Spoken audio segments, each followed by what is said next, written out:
Lionel Messi Cristiano Ronaldo പോരാട്ടത്തിനായി കാത്തിരിക്കുകയാണ് football ലോകം. ഫെബ്രുവരി 1 റിയാദിലാണ് ഇതിഹാസ താരങ്ങൾ നേർക്കുനേർ വരിക. ലാസ്റ്റ് ഡാൻസ് എന്ന് പേരിട്ടിരിക്കുന്ന മത്സരത്തിനിറങ്ങും മുൻപ് ഇന്റർ മയാമി ആരാധകർ വലിയ ആശങ്കയിലാണ്. കാരണം മെസ്സിക്കൊപ്പം ലൂയിസ് സുവാരസ് എത്തിയിട്ടും മോശം ഫോമിലാണ് ഇന്റർ മയാമി.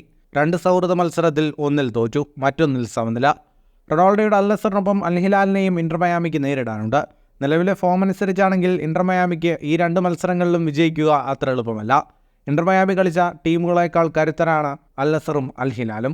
സൗദി പ്രോ ലീഗിൽ 1-ാം സ്ഥാനത്തും 2-ാം സ്ഥാനത്തും നിൽക്കുന്ന ഈ ടീമുകളിൽ വളരെ മികച്ച താരങ്ങൾ കളിക്കുന്നതിന് പുറമെ നല്ല കെട്ടുറപ്പും കാണിക്കുന്നുണ്ട്. അൽ നസറിൽ ക്രിസ്ത്യാനോ റൊണാൾഡോ കളിക്കുന്നതും മെസ്സി ആരാധകരുടെ ആശങ്കയേറ്റുന്ന കാര്യമാണ്.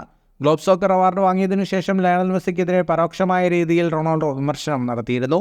ഈ മത്സരം അവർ തമ്മിലുള്ള പോരാട്ടമായി കൂടി ആരാധകർ കാണുന്നതിനാൽ ഒരു തോൽവി മെസ്സി ആരാധകർ ആഗ്രഹിക്കുന്നുണ്ടാകില്ല. ഫുട്ബോൾ ലോകത്തെ കൂടുതൽ വാർത്തകൾക്കും വിശേഷങ്ങൾക്കുമായി സ്പോർട്സ് കഫേ പോലെ തന്നെ സബ്സ്ക്രൈബ് ചെയ്യുക.